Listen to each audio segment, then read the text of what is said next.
And hello, everybody. Welcome to another edition of Another Fine Mess. I'm Roger Gray, along with Mike Vance. How are you, Yes, sir? I am doing fine, and welcome to episode 2. Indeed. And so much has happened this week. And I'm sure, Mike, you're going to want to talk about the release of all the UFO files, right? Ha! You mean the pictures of random dots? Yeah, yeah. Pretty much. They Yeah, they I have gotten was. so hard up on trying to distract, and people around the country are going Epstein files, Epstein files, Well, and I'm a this little is. bit more dribbled out. I'll say that, but the misdirection, because we'll jump right in here, and I've said this repeatedly, first term, this term, two things. He cares about two things and only two things: having his ego stroked and pocketing money. Oh, of course, of course. That's it. The end. The, So the the families. corruption, Yeah, the family's made about 2.5 billion at least since he got back into office. Yeah, this is a distraction from the high gas prices due to the war, which was a distraction from Epstein. It was also a distraction for Netanyahu, by the way. He is facing corruption charges, and he's managed to put off the trial, sort of like Ken Paxton put off his ultimate trial by going to war with everybody. And not that Hezbollah didn't deserve it, and not that Hamas didn't deserve it, but come on. This is we're jangling car keys in front of a toddler. yeah. Well, Ken Paxton would have sued Hezbollah if he'd thought of it. Yes, that's true.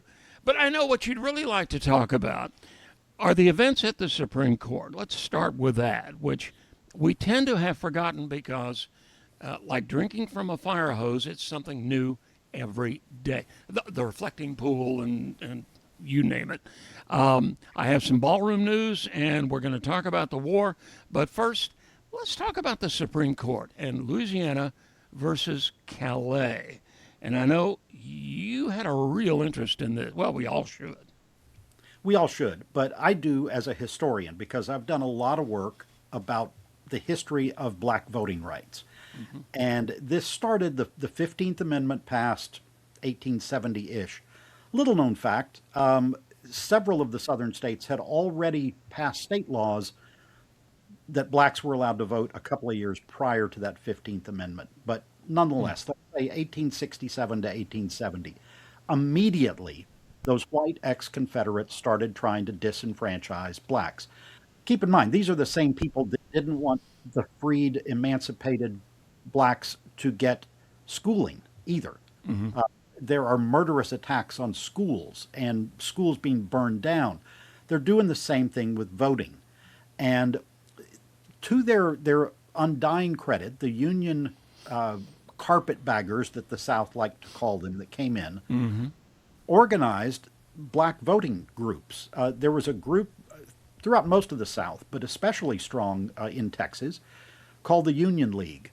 And they organized between white Northerners, white Unionists that were in the South, and all of these freedmen that were now allowed to vote. And it was only men, of course. They organized these support groups, if you will, to educate candidates, have them voting. Meanwhile, the ex-Confederates, for a good 10, 15 years after this, are in some cases murdering people. In a lot of cases, flat stealing the ballot boxes that were physical ballot boxes from a polling place that would then be ridden by horseback into the county seat. They're literally stealing those. In some cases, I've run across and studied in detail that they just wouldn't open certain polling places that had a black majority. It's the same thing that's happening now. But after that happened, because yes, there was one black senator elected from Mississippi. There were black congressmen from all the southern states. But if you think about the local races, there were sheriffs and tax collectors and county treasurers that were in most of the counties in the South, the ones that had been black majority prior to emancipation. So the whites are in some cases running these people out of town, in some cases killing them. And when that didn't seem to satisfy them, they started coming up with things like poll taxes and literacy tests. The term grandfather clause, Property ownership, yeah. Yeah. yes, grandfather clause, well, property ownership goes back to the Constitution. You had to be a property owner to vote, from the very start. But the grandfather clause, which is something that you hear all the time, along with sanity clause, if you're Chico Marx. But Yes. the grandfather clause And literally no says, sanity clause. it says that if you don't pass the literacy, don't need to take the literacy test if your grandfather had voted. So in other words, if your grandfather, your white grandfather was allowed to vote, then you're okay. But hey, your grandfather couldn't vote because he was enslaved, so no, Right. you have to pass this literacy test. You know where the grandfather clause started? Louisiana. Okay. The biggest, Which, by the way, big, we should yes, remind folks is 1/3 African American, 1/3 black. yeah. Only Mississippi has a higher black population than Louisiana. So this has been an ongoing thing. The whites have been trying to disenfranchise black voters ever since black voters got the right. There's a story Dan Rather, I don't know if you read his Substack, Steady. Occasionally. He sent one out talking about when he met Medgar Evers in 1962 and went with him to the polls and walked in. Here's a reporter walking in with Evers, and the white poll worker is like, boy, where you think you're going? You're not going to vote here today. And not only unapologetic, not concerned that a reporter is in there watching him. So that's 62. 3 years later, the Voting Rights Act passed for a good reason. So temporarily, that's the end of my soapbox. Okay. It was signed into law in '66. We, I have mentioned before that I looked at the Senate's vote on the Voting Rights Act, and as you might expect, the South is solid red against. Some states, the senators split their vote. Texas was one of those states. Obviously, two senators. Ralph Yarborough was a Democrat. John Tower was the Republican, and he was elected when Lyndon became vice president, took Lyndon's old seat. Tower voted against both the Civil Rights Act and the Voting Rights Act, by the way. So, as I've said, Martin Luther King may have been right that the arc of history bends toward justice, but Towers was at the other end pushing back. But it passed pretty handily and has been the law of the land. But now it has been piece by piece, and I have to say the Roberts has. I had a certain amount of hope for John Roberts, that he was one of those sensible guys, but he has For him joined personally. in this. Huh? Pardon? For him personally. Yeah. Him personally, but the court, no, Alito, some of the others. They're slowly taking this law apart, and that is going to have a huge impact on black turnout. It just is. Well, not so slowly. They're taking it apart pretty quickly, in my opinion. Yeah. But you look at all these municipalities and states that are closing black and Hispanic polling places or moving them at the last minute so people don't know Yeah. where to vote. They show up at a locked building. Or like Changing the voting hours. Houston, if I could just interrupt, like Houston, making the number smaller of polling places. Yes. Reducing the number of polling places. Thank you, Raj, and putting them, as you say, very far away from where you live. So voting now becomes a bit of a trip. And that is not coming necessarily from the locality or municipality or the county. That is coming from the state of Texas because they're constantly at war with the Democratic cities, which all of them are, the big cities in Texas. Tennessee, just a couple of days ago, passed new voting districts, and gerrymandering is the other half of this problem. But Right. they passed new voting districts that divided like a corner of Sunburst, Memphis, into these rays going out into the red rural parts of Tennessee. So it doesn't give Memphis and Memphians, I know that word, I it didn't know doesn't give that. them, yes, Memphians. Which, did you ever see the Taxi episode where they were trying to figure out the difference between if it was Delawareites or Delawareans? Yeah. Was anyway, I didn't see that. great episode. So the Memphians, who have something in common with one another, now are split up into three little radial districts that shoot out into rural Tennessee with people that they have nothing in common with. So they will lose their representation in Congress. And the Supreme Court, why on earth they allow gerrymandering, why you can't go in and say, hey, you are taking away my voting rights, my right to representation. That seems fairly straightforward to me. Well, and I can go deeper than that, and maybe we should discuss this sometime. If you look at the Federalist Papers, are considered virtually sacred, right next to the Constitution and the Declaration, by a lot of folks, particularly conservatives. If you look at Federalist 22, I just really found out about this. It was Alexander Hamilton. Whether you like the play or not, he pointed out the basic problem with the way the Senate is set up. Because you have a number of states with minimal population. For example, Wyoming has a little over 500,000 people. It is the least populous state in the Union.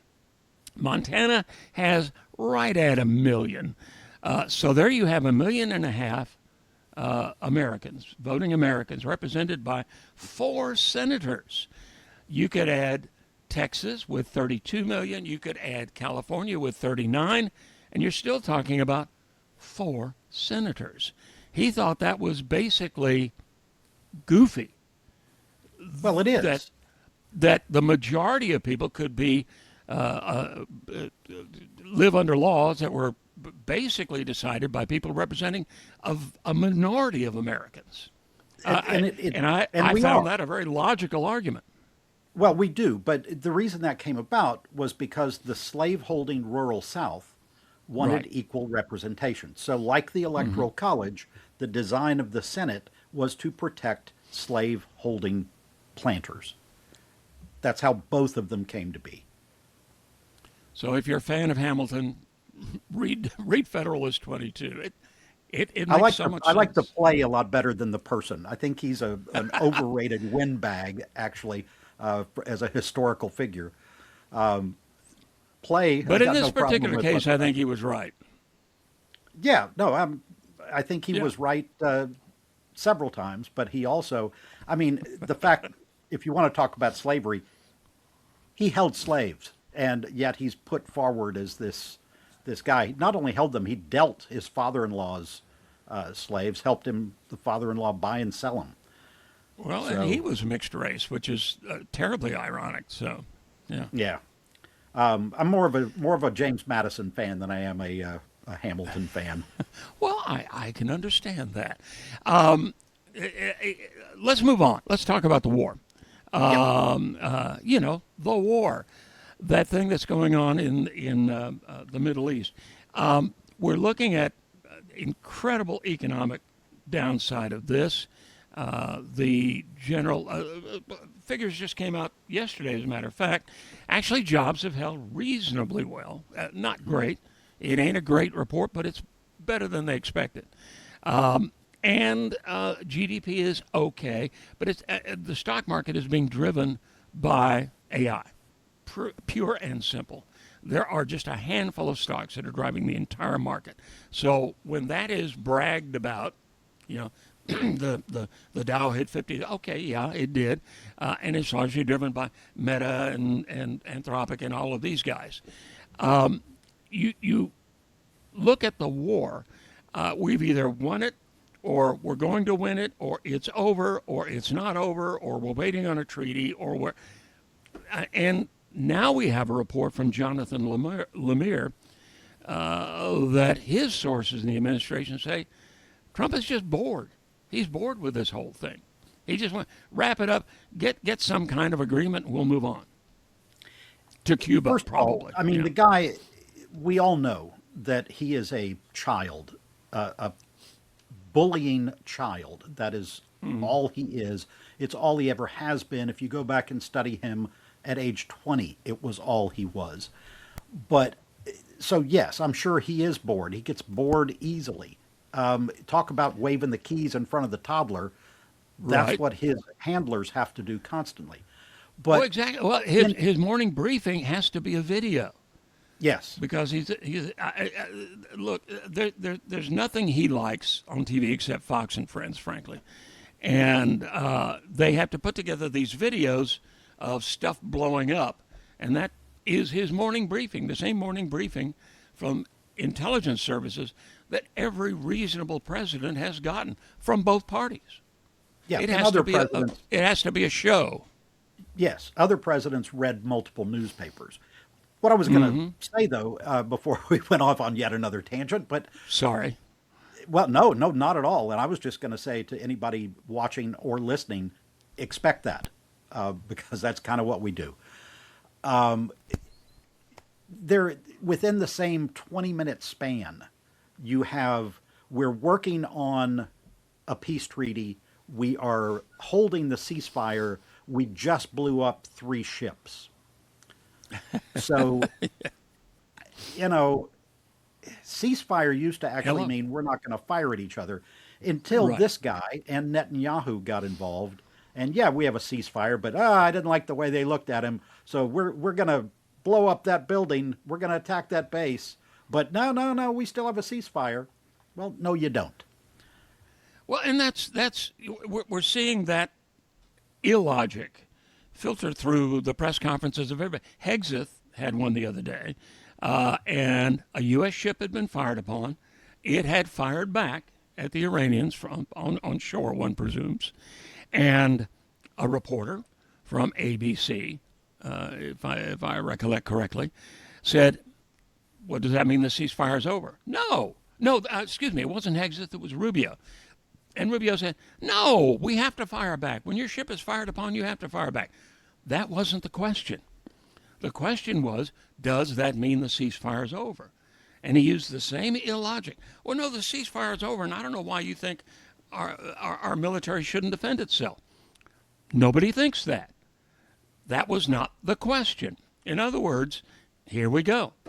We're not answering the question, and when we do answer, it makes no sense. You know, out in the general population, and you know how I feel. You know how much I despise the both sides do it argument because they are not equal, and we can spend a whole show on that one day. And we But probably will. Yeah. yes, when it comes to memes driving the conversation, though, social media memes, both sides are equally guilty of stupidity. Yeah. The difference in this administration is that memes seem to be what is driving the people actually in charge. The stuff that you can fit in 2 sentences with a pretty color behind the white writing, that seems to be the end of their thought process in a lot of cases. If the Pope doesn't like the idea of a war of choice, when negotiations might have substituted for what we're doing, he obviously wants Iran to have a nuclear weapon. That is the A plus B equals L in this logic. I mean, even the Pope is having to deal with this, for crying out loud. All he said is, "Hey, stop fighting. War's not a good idea." Yep. Yeah. Anyway. Plus, when Marco arrived, he gave him like an airport gift shop gift. It was a crystal football. Yeah, I mean, come 'Cause on, he's we've from all done that. Chicago. We've I all know. done that. You forgot, you need to bring something home. It's like, hey, Oh yeah, good to be here at the I peace negotiations. Here's a snow globe. I So, I have attached to my refrigerator a magnetized bottle opener from Mount Vernon that you gave me. That I know you're leaving Mount Vernon. Oh, I'm going to run into Raj. We're going to do the show when I get back. I'll stop at the gift shop and get him something. Yeah. but yet that's been quite a few years, and yet you still have that. I still So have. Yes, I I would say do. that's a pretty thoughtful gift. I used to, there was a mantra. Karen keeps putting it in. Karen keeps putting it in the drawer with like the wine opener and everything else. But I keep putting it back on the fridge because, honey, it has a magnet. It I, belongs on the fridge. I Yeah. appreciate that. I used to tell, this was one of my mantras back when I used to hang out at the ice house drinking beer until late at night, that if your wife is expecting you home and you're running late, stop at the convenience store and just bring her something random. I don't care if it's a bag of nuts, and just show up and go, honey, I thought about you, so I stopped and got you something. Well, your buddy Rich Scheidner, it was one of my favorites. He said you're out with the guys shooting pool, and oh my gosh, I was supposed to be home an hour ago. Somebody break my leg, so I have excuse when I walk in. He by the way, and I another digression. Forgive me, but one of the lines of his that I always loved is when you do get home, and she has that look, and uh, uh, you say, "What's wrong?" And she says, "You know what's wrong." He said, "Don't volunteer anything because if you go through your mental Rolodex, it can be any of a number of things. And if you guess wrong, now she has two of them." So Scheidner is anyway, absolute Scheidner, hysterical. I like the. Yeah, Scheidner still doing well. He's living in North Carolina, and I talk to him every once in a while. I'll do a cheap plug. I got a new book out that he's involved in. 40 comics. We did Comedians Talking Baseball. It's a really funny book. But yeah, And Scheidner. you said a college friend of mine is one of your big contributors to that. Yes, Robert Wall Yeah. is on the cover, a picture of him and Derek Jeter. So, yeah. Which in his act he said wall is Russian for side of a building. So there you go. So Anyway, both very funny guys. Oh, anyway. So anyway, back to news stuff. Although expect to hear on this podcast, expect to hear some entertainment rambling and sports and whatever else we feel like doing. sort of like you just heard a little bit of. Yeah. Yeah, if you don't like it, start your own podcast. Everybody else in the world has it. Yeah. Hey, did you hear that the Secretary of Transportation spent the last 7 months filming a special for Fox? No, no, I have not. Sean Duffy and his family spent 7 months on a family trip for a special called the Great American Road Trip. That's going to air on Fox while he's Secretary of Transportation, while airplanes are almost crashing into each other or actually crashing into each other. Or He's at on the least road with his family at filming for least Fox. hitting a traffic sign while they land. Something Yeah, like that. Yeah. Is he getting paid for that? I don't know. That's an interesting question because I'm not aware of the arrangement. But yeah, he went on Fox and Friends and said, "Yeah, it was great. Everybody should travel." Well, yes, everybody should. You're the transportation secretary. It's your job to kind of encourage that. But oh, for crying out loud, uh, and you can go. We can go into Cash Patel and so on and so forth. But it's a clown car. Well, at least Duffy is one of the ones that has not been accused of drinking heavily on the job yet, Yeah, which yeah. is good if he's driving a Winnebago around the country. I would think so. I would think so. But anyway, just to wrap up our conversation about the war, we're getting. I don't know what it's like. You are in rural Texas, and I don't know what gas is like there. We just hit like 419 here in East Texas, and I know it's way worse in other parts of the country. Yeah, yeah. The last time I filled up, because I really, to be honest, I haven't gone anywhere in the last Yeah. several days. But the last time that I filled up, I think I paid $3.96. Yeah. I'm expecting that it is over, well over $4 now around here too. Particularly, yeah, in a rural part of the state. And yeah, you're right. I mean, we have avoided Sunday is Mother's Day, and in the little town where we are now, restaurant choices are pretty slim. It's Mexican and burgers.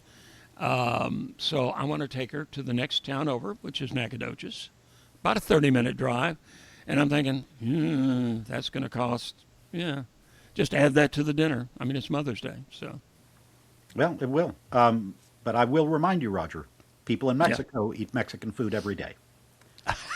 I know, So and I there's, love Mexican. I love Mexican food. You just want something a little more fancy, I guess, is all I'm saying.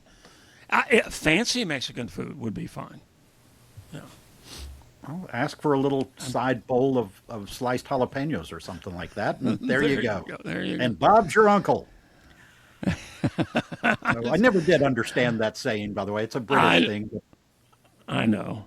Well, they have a dessert called spotted dick. So I mean, how can you actually take anything seriously Yeah, from I'll over stick there? with Bob's your uncle. Yeah. But So yeah, it looks like we're going to get some sort of agreement that my guess is going to resemble the agreement that President Obama hammered out over the course of what, a year and a half it took, and with all the agreement of our allies in Europe, and that was torn up the minute Trump came into office. He's going to get the yes, same thing he tore up, what, 8 years ago. I don't think we will get the same thing. Yeah. And I could be wrong, and I Yeah. hope I'm wrong. But based on what I've been reading, and I'm sure you're reading the same stuff, Sure. Iran does not want to give up the concessions to on nuclear material that they did last time, and they don't want to give up control of the strait. Well, and that's because they've seen what that gets them. Nothing. Yes, So they're going to want nukes even more. yeah, and eliminating the heads that we did, the people that have coalesced to take the leadership in Iran right now, are more conservative, more reactionary than the people that we killed off. So we have created a worse situation than we had before he started all this bullshit. And by the way, there's a CIA report that was just revealed. I love the fact, small digression, I love the headline. Susie Wiles, chief of staff for the president, sent out an email to everybody on the staff to stop leaking stuff to the press. That email was immediately leaked to the press. So, I mean, it's a bottomless sieve. If that isn't too much of a Well, contradiction in terms. this will be my second. Yes, both sides do the leaking, but if they didn't, honestly, the public would rarely know things. So there, Oh yeah. I take that actually as a good sign that there's somebody in there with a little shred of conscience and dignity left. Well, That the CIA report the CIA report that was leaked showed that Iran has way more missiles left than we've been telling people. They have become masters of producing drones, second only to Ukraine, by the way. Which now that, and I'm really digressing here, but as we've discussed, drones have changed everything about warfare. They're cheap, they're effective. Ukraine has ones that will go all the way to Moscow, which is why there's a ceasefire there, because this weekend is their big, VE Day parade in Moscow. And Iran has lots of those, lots of missiles. We haven't wiped it all out, as has been claimed, which is why Trump is talking about, let's get a deal and get out of there and get your gas prices back down. Yeah, 70% of the missiles untouched is what that CIA report said. whereas the White House is saying, "Oh, there's only about 18% left," which is a Oh yeah, they bald-faced got lie. we wiped them out. Absolute We lie. won. Yeah. So So, anyhow, so this thing he'll probably take a deal, some deal, something, and then we can talk about Cuba, which I really don't understand because this isn't 1962. no, There aren't people are, Russian missiles in Cuba. well, Go ahead. first of all, they want it to be 1962 because that would put it back before the Voting Rights and Civil Rights Act. Oh well, yeah. So, I mean, They want it to be 1952, I guess. Really. that's what they're longing for. But I had a baseball trip. I've mentioned this before. I had a baseball trip to Cuba booked. We couldn't go. At the last minute, they had to cancel it because there was an outbreak of dengue fever. And there were about 20 something people going on the trip. And the guide goes, "Okay, so how many people is this going to knock out?" My buddy and I were the only ones that went, "Yeah, we'll still go." So everybody else bailed. So I did not get to go to Cuba to see baseball, which was the plan. Yeah. But the reason that dengue fever had flared up uncontrollably is because they did not have the money because of the blockade of this administration. They didn't have the money or fuel to run the mosquito fogging trucks that we pedaled behind as kids. So, that infrastructure for that entire island has collapsed. They have been for decades one of the poorest nations in the entire Western Hemisphere. Yeah. And that has gotten worse. There are people starving. There are power outages last days. They're in horrible shape, and they need humanitarian aid, and they deserve humanitarian aid. And this administration, which time and again is just the most inhumanly cruel group of people that you can possibly imagine, their answer is, let's starve them out. Oh yeah. Let's double down on that. Forget, and as you say, the fogging trucks, hospitals, for crying out loud, Yeah. Yeah, garbage the collection, it is piling up That's everywhere. Go ahead. garbage collection, yes, and back to the mosquitoes. But the Cuban medical system is something that they have always prided themselves on as better than ours, but not lately because they don't have electricity. I guess what I don't get is we're past. It is a post-Cold War era, of course it is, and we're past that whole domino theory. And anywhere the Russians are, we have to take them on because it's going to spread. It was like cancer, and Cuba was part of that because Cuba's 90 miles off the coast of America, but they're not anymore. Nobody's really scared of Putin, well, except Trump, and and nobody's worried about Cuba. Let's be honest. So, if that's the government they choose, I think it's a bad choice. But if that's the government they choose, so be it. We deal with China. Trump went to visit North Korea, for goodness sakes, and we want to starve out Cuba because they're communist. Vietnam's an ally. Like I said, it's a bad system, but it's theirs. It's their Yeah, call. yeah. Vietnam is an ally, and they are still Yeah. the Good communists point. that beat us. Yeah. So, I know that you wanted to talk about the ballroom, which we talked about in episode 1, but you had a new bit of information.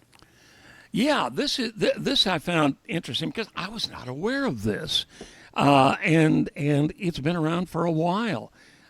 First of all, Mr. President, this thing started out at 200 billion. It went up to 3, now up to 4, and now and it was all going to be privately financed until apparently the contracts were revealed. I think in the Washington Post. I think, and it grants all of the Zuckerbergs and Bezoses of the world complete anonymity for their bribes and that's what this is. Private financing is just a chance for a bunch of billionaires to basically make nice to the administration. hoping to get something out of and that. stop investigations that were going on into their mega corporations. But yes, Of course, of course. it's bribery. It's But bribery and now, and go extortion. ahead. So bribery and Well, extortion. yeah, Let's have both words in there. But of anyway, course. back to the ballroom. Nice little corporation you got there. Be a shame if something happened to it. So all of the contributions were supposedly pouring in. Now the Congress has included $1 billion of taxpayer money. I didn't think this thing was going to cost $1 billion, and I didn't think we were going to pay for it. But apparently, now that's what Republicans in Congress are talking about. And here's the irony: we don't need it. I mean, yeah, having a big event space for state dinners and all of that, yeah, that would be a nice thing. But we don't need it. We already have one. It's called the Andrew Mellon Auditorium. I think is the actual title, named for the former Treasury Secretary and Gilded Age grifter, the Mellon family, the Mellon banking family. Anyway, it was completed in 1935. It is 1 mile, 1.1 miles from the White House. So I know Trump would like to have one en suite, but in this particular, you can just open a door and walk into the ballroom. But that involves lots of security and so forth. The Mellon Auditorium is, frankly, more tastefully elegant than what Trump has in mind. Although, if he decides to go with this, Home Depot's open late. They have lots of gold gilt you can add to it. And the Mellon Ballroom, it is literally 15 minutes walking distance from the White House, depending on how swollen your ankles are at that moment. And it's there. We paid for it. And because it isn't attached to the White House, it's rented out. Weddings. The NATO treaty was signed there. The NAFTA treaty was signed there. Big government celebrations are held there. Part of the 2020 Republican convention was held there that nominated Trump, for goodness sakes. He has spoken there, so he knows it's there. And it's bigger. It'll hold slightly more people than he's planning for his big ballroom. So my essential question is, whether it's donations or government money, why are we even doing this? Well, because he can't make any money off of that, and it's about Well, him personally. Um, and he but can't as put his you name pointed on out, it because Mellon's name is already on it. Yeah. well, but What? he should take Kennedy's solace name in was the on the fact. Kennedy Center. Yeah. Yeah, Mellon was also a con man and a hated Oh yeah. politician, so it should fit right in. He should feel right at home. Kind of the father of trickle down. Yeah. Yeah, so why not? So I wanted Okay. to introduce a new feature, and since we're only on episode 2, it's I'm getting in on the ground floor here. Let's face it. Okay. The weird history fact of the episode, or weird All right. history fact of the day or the week. Take your pick. I wanted to talk about teeth. So dentures specifically. Yep.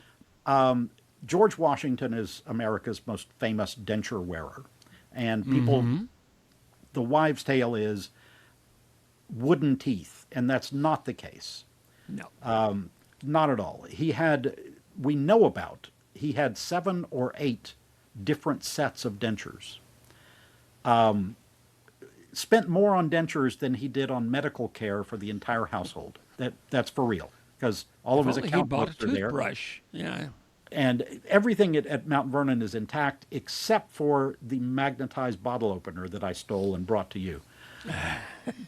But nonetheless, Washington, at least one pair of his dentures had real human teeth in it, which was the fashion of the 18th century, started probably back in the late 17th century, continued almost into the 19th century, that people would discard when you went to the dentist and got a tooth pulled because it ached. They would save that and Yep. then put it into dentures. There is a theory that that set of Washington's dentures may have had some of his enslaved people's teeth in it. But they later started realizing that porcelain made better looking dentures than using people's bad teeth. Here's the There's a part. reason it was pulled, yeah. Yes, here's the part that I did not know until this week. Body scavengers on these big battlefields would go out and look for coins and stuff and steal clothing, and they would also Sure. pull people's teeth. The dead soldiers, they would pull their teeth and sell them to dentists to make dentures. And one of the names was Waterloo Teeth. Not a brand name, mind you, but Right. after the Battle of Waterloo and scavenging this.